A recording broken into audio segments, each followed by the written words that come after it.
जम्मू कश्मीर जो गिल्ड हमारी है ये 5 साल पहले बनी थी।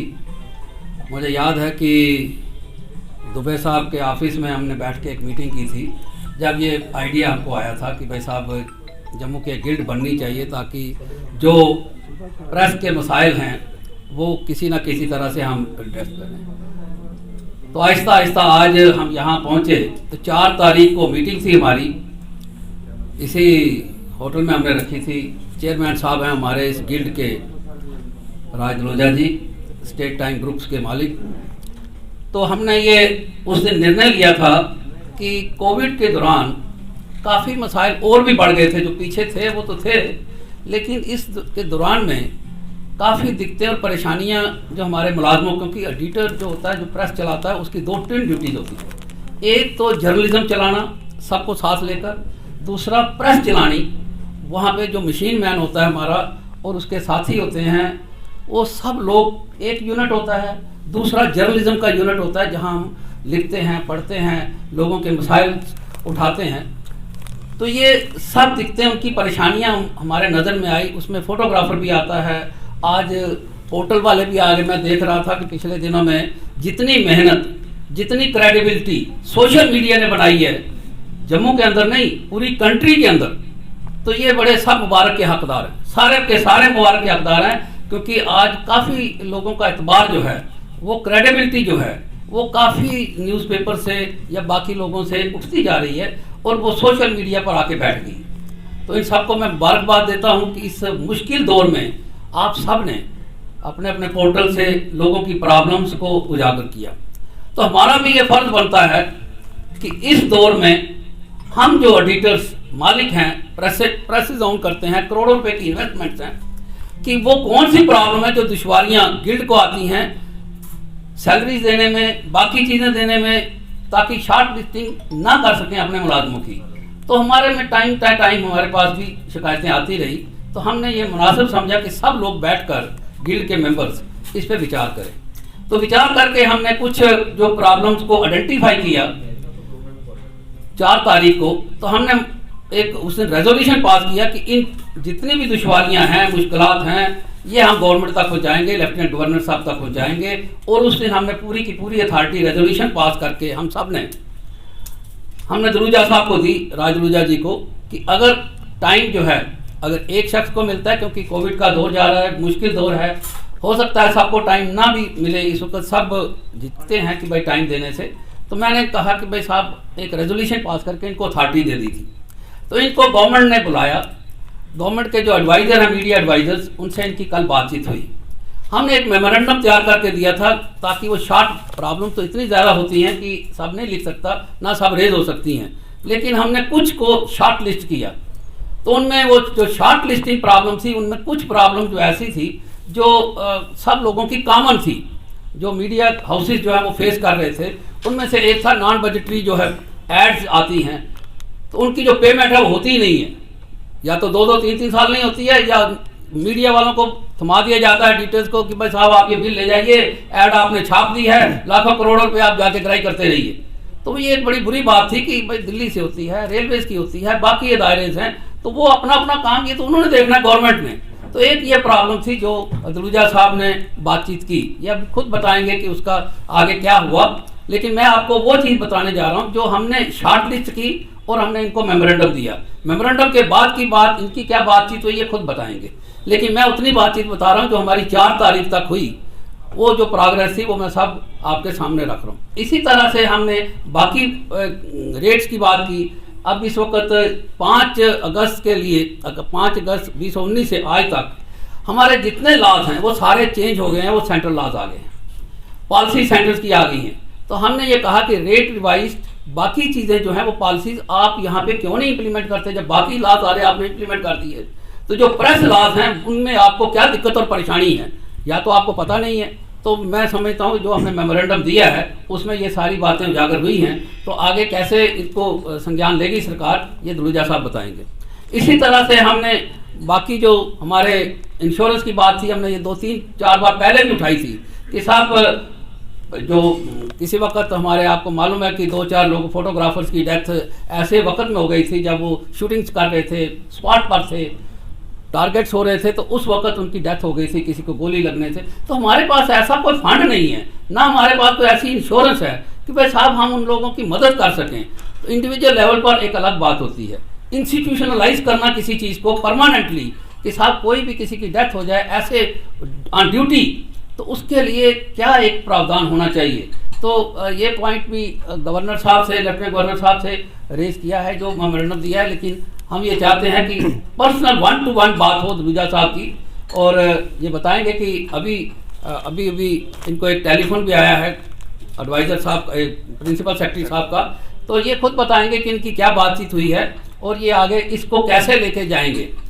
इसी तरह से हमने और जो मसाइल उठाए थे उस दिन 4 तारीख को, तो वो हमने सारे इनकॉर्पोरेट किए थे कि साहब जम्मू का जो मीडिया है इसको हम नेशनल मीडिया कहते हैं, इसने कभी भी एंटी नेशनल कोई बात नहीं की, कभी भी। तो जब एंटी नेशनल बातें कहीं और होती हैं तो उसका खमियाजा जो है जम्मू वालों को भुगतना पड़ता है, चाहे वो मीडिया हो, चाहे वो सोशल पोर्टल वाले हों, बाकी हों, सोशल मीडिया हो, तो इन सबको दिखते हैं और परेशानियां आती रही हैं। तो आज जितनी बातें हमने की इस वक्त, इसके अलावा जो इंश्योरेंस की बात थी, बाकी थी प्रेस की थी, प्रेस कॉलोनी की बात थी, ये मैं जब दुबे साहब को पहले शुरू में हमने बनाया था तो हमने उस वक्त भी गवर्नमेंट के पास हमारे वो पुराने मेमोरेंडम पड़े हुए हैं। तो मैं रिक्वेस्ट करूँगा दुबे साहब से कि वो पुराने मेमोरेंडम भी जो हैं उनको भी उठाया जाए, ताकि एक प्रेस कॉलोनी सेपरेट बना दी जाए, ताकि वहाँ पे जैसे बाहर प्रेस कॉलोनी आपने देखा है दिल्ली में, सर कश्मीर में प्रेस कॉलोनी है, लेकिन जम्मू में आज तक महरूम रखा गया। इसी तरह से प्रेस ऑफिस थे, इसी तरह से हम चाहते थे कि भाई उस दिन हमने डिस्कशन में किया था कि साहब आप लोग श्रीनगर में जहाँ पे आपको दिक्कत और परेशानी आती है कि भाई साहब मीडिया उनको कोऑपरेट नहीं करता है, नेशनल बातें नहीं लिखता है, या वो ऐसी बातें लिख देते हैं जो सेंसिटिविटी जिसे क्रिएट हो जाती है। तो मैं ये समझता हूँ कि अगर गवर्नमेंट चाहे, अगर वो चाहती है, तो हम सब लोगों ने उसने फैसला किया था कि क्योंकि जम्मू का नेशनल मीडिया हम वहाँ पे एस्टैब्लिश हो सकते हैं, हमें कोई एतराज़ नहीं, उनको भी आप जगह दीजिए, उनको भी कॉलोनी अगर उनको शार्ट है उनको भी दीजिए जगह, जो फैसिलिटी देनी। लेकिन अगर आप हमको हमारे मुताबिक सारी फैसिलिटी देते हैं तो हम ये हाउसेज वहाँ पे खोल सकते हैं, प्रेसेज वहाँ पे चला सकते हैं रेगुलर बेसिस पर, और चला के दिखाएंगे, इसमें कोई दो राय नहीं हमारी कन्विक्शन में। लेकिन जो सरकार को बातें करनी है वो तो सरकार को ही करनी है, जो सिक्योरिटीज देनी है या बाकी चीज़ों पर बिजली चीज़ होती है, जगह की होती है सहूलियत, अगर वो देते हैं जैसे इंडस्ट्रीज को दी जाती है। अब ये जो कह रहे हैं कि इंडस्ट्री बढ़ाएंगे, तो हम कहते हैं हम भी बढ़ने को तैयार हैं, हमें कोई प्रॉब्लम नहीं है। इसी तरह से और इन्होंने ऐसी बातें कही थी कि साहब मैं ये चाहूँगा कि दूजा साहब ये पॉइंट भी रेज करें जो हमने उसने डिसाइड किया था कि साहब जो कुछ जो वेलफेयर है, चाहे वो फोटोग्राफर्स की है, जर्नलिस्ट की है, ये स्कीम्स बड़ी बनी है, लेकिन इम्प्लीमेंटेशन ग्राउंड पर नहीं है। वेलफेयर हैं तो जर्नलिस्ट की वेलफेयर कैसे की जाए, एक्ट बनाए हैं, कुछ जम्मू के थे पहले, अब ये दिल्ली के हैं। दिल्ली से जो सारे इम्प्लीमेंटेशन हो गए, लेकिन ग्राउंड पे एक भी इम्प्लीमेंटेशन नहीं है। तो मैं ये चाहूँगा कि साहब वो उनकी भी अगर इम्प्लीमेंटेशन होती है गवर्नमेंट लेवल पर, हमसे जो कंट्रीब्यूशन होगी, हमने एक बार पहले भी इसका रेजोल्यूशन पास किया था, फिर कोविड वगैरह की वजह से ये स्लो डाउन हो गया सारा। अगर गवर्नमेंट हमको कहेगी कि साहब हम किटी करते हैं इंश्योरेंस की सब लोगों के लिए, फोटोग्राफर्स के लिए या बाकी जर्नलिस्ट के लिए, तो मैं समझता हूं कि रोजा साहब और जितने मेरे साथी यहां बैठे हुए हैं, हम सब लोगों किटी करने को तैयार हैं, हमें जो कहेंगे इंश्योरेंस के लिए डालने को तैयार है, लेकिन आप लोगों की भी सहूलियत उतनी ही होगी। मेडिकल दोस्तों, जैसे सानी साहब ने बताया, आपको हर ट्रेड में, हर प्रोफेशन में कुछ ना कुछ प्रॉब्लम्स होती हैं। जो हमारी मीटिंग हुई 4 तारीख को, उसमें कुछ प्रॉब्लम्स को शॉर्टलिस्ट किया गया, जो उससे एक मेमोरेंडम भी हमने बनाया। हमारी एक सबसे बड़ी प्रॉब्लम थी, जो सानी साहब ने बताया, नॉन बजटिंग जो ऐड आती हैं उसकी पेमेंट हमें नहीं मिलती। वो पॉइंट और दूसरे पॉइंट को मद्देनजर रखते हुए हमने डिसाइड किया था 4 तारीख को कि कोई भी हमारा मेंबर नॉन बजटिंग जो ऐड है नहीं लगाएगा। कल एडवाइज़र साहब ने मुझे बुलाया, उन्होंने कहा कि कोरोना चल रहा है इसलिए आप एक ही आदमी आएंगे। जैसे कि आप सानी साहब ने बताया, मुझे इन सब ने मेरे पर विश्वास किया और मुझे कहा आप हमें रिप्रेजेंट कर दो। मैं वहाँ पर गया, मिस्टर यादव हैं जो एडवाइज़र हैं, he is a young person like 40 years, very positive person, और बड़ी देर के बाद वो ऐसा अफसर मिला जो टू दी पॉइंट बात करता है और बात को जल्दी में समझता है। उन्होंने सारा मेमोरेंडम पढ़ा और एक दो बातों के लिए तो उन चीज़ में उन्होंने एश्योर कर दिया, बाकी चीज़ों के लिए उन्होंने कहा कि हम जल्दी ही इन चीज़ों पर भी गौर करेंगे। आज जब हम यहाँ पर आ रहे थे, सुबह का 3-4 बार फ़ोन आ गया और रोहित कंसल साहब का, वो कहने लगे कि आपने प्रेस कॉन्फ्रेंस की है, किस बारे में की है? मैंने उनको बताया कि ये प्रेस कॉन्फ्रेंस है, हमारी जो प्रॉब्लम्स हैं मीडिया की उनके बारे में डिस्कस करें। उनका वो कहने लगे मैं सिन्नर गया हुआ था, आप मेरे से कभी शाम को मिले और मेरे से भी डिस्कस करें, और शाम को मैं कोशिश करूँगा मैं और सानी साहब या 1-2 नुमाइंदे और हमारे जाकर उनको मिलें ताकि उनको एक नॉलेज में आए कि हमारी क्या प्रॉब्लम्स है। सानी साहब ने अभी एक बात का जिक्र किया जो आप सब की प्रॉब्लम है इंश्योरेंस के लिए।